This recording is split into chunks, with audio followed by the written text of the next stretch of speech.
പെണ്ണമ്മേ, അവനെന്തിയേ? അവള് തലവേദന എടുത്ത് കിടക്കുക. എന്നതാ അതിൽ എഴുതിയിരിക്കുന്നത്? വിവാഹമോചനത്തിനു വേണ്ടി 15 ദിവസത്തിനുള്ളിൽ ജോയിന്റ് പെറ്റീഷൻ ഒപ്പിട്ട് കൊടുക്കാൻ തയ്യാറാകണമെന്നും ഇല്ലെങ്കിൽ അടുത്ത നടപടികൾ സ്വീകരിക്കാൻ എന്റെ കക്ഷിക്ക് എന്നുവെച്ചാൽ മരതകം വീട്ടിൽ അനന്തകൃഷ്ണൻ നിർബന്ധിതനാകും എന്നാണ് ഇസ്മയിലിന്റെ ഭീഷണി.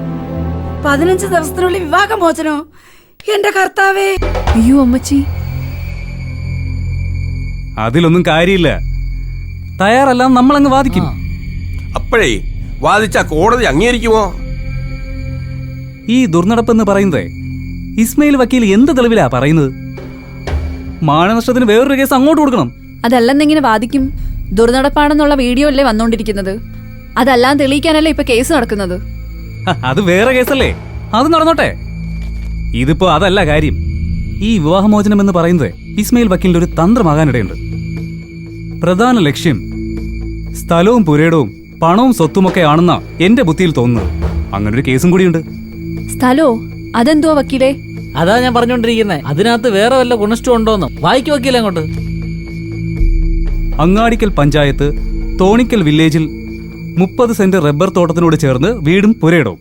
അത് ഇത് തന്നെയാണോ? അതെ, ഇത് തന്നെ. എന്താ വക്കീലേ, എന്താ ഇപ്പൊ അതിനെ കുറിച്ച് പറഞ്ഞിരിക്കുന്നേ? ഇത് ആരുടെ പേരിലാ വീടും പറമ്പും പ്രമാണമാക്കിയിരിക്കുന്നത്? അത് ആൻസിയുടെ പേരിലാവാനാ സാധ്യത. അല്ല,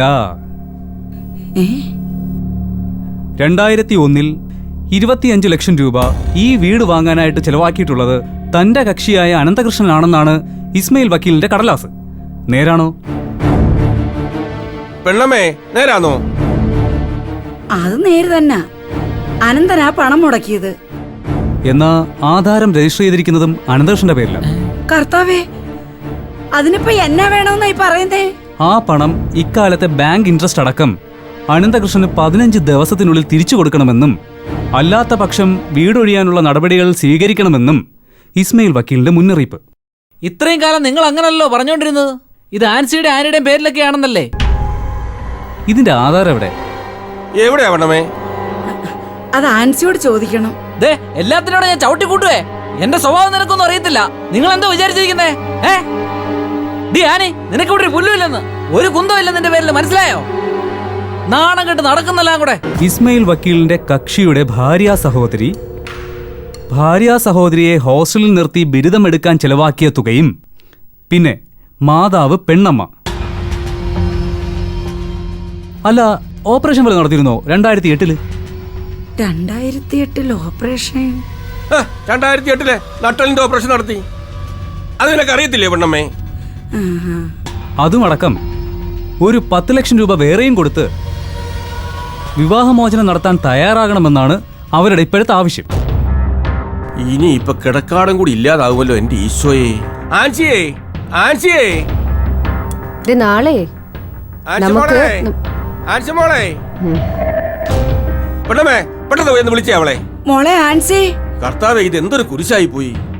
മോളെ. ആ വരുവാ അമ്മച്ചി, കുഞ്ഞിന് കഞ്ഞി കൊടുത്തോണ്ടിരിക്കുവാ. അവളിപ്പം വരുമെന്ന്. ശരി ശരി.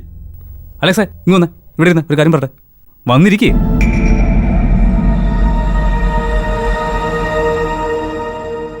ഇതിപ്പോ വസ്തുവും പണവും ഈടാക്കാനായിട്ട് ഒരു ബലത്തിന് വിവാഹമോചനം ആവശ്യപ്പെട്ടതാണോ മറിച്ചാണോ എന്നൊരു ആശയക്കുഴപ്പം ഉണ്ടാക്കി വെച്ചിട്ടുണ്ട്.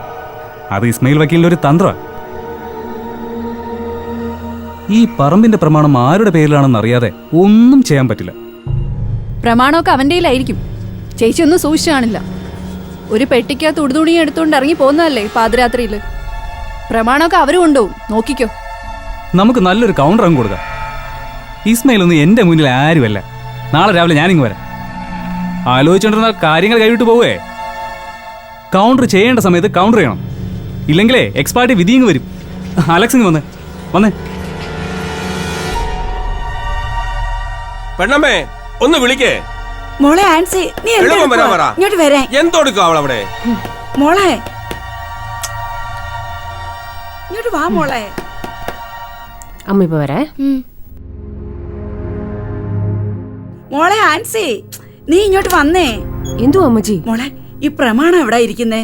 അത് അനന്തൂര് പെട്ടിക്കകത്ത് തറവാട്ടില്. തറവാട്ടിലോ? മോളെ, നീ എന്താ അവിടെ കൊണ്ടുവച്ചത്? തറവാട്ടിലല്ലേ എല്ലാം ഭദ്രമായിട്ട് സൂക്ഷിച്ചു വെക്കാറ്. ആ പാതിരാത്രിയിൽ എന്നെ അവിടെ നിന്ന് ഇറക്കി വിട്ടതാ.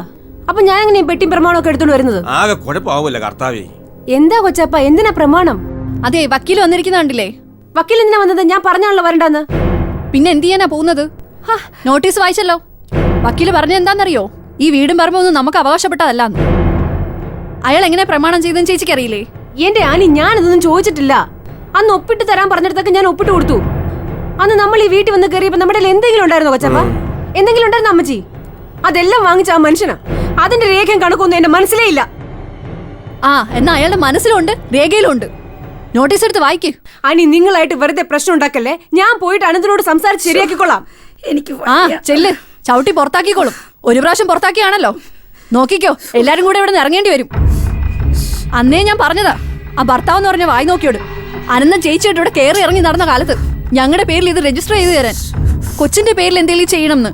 ആര് കേൾക്കാൻ?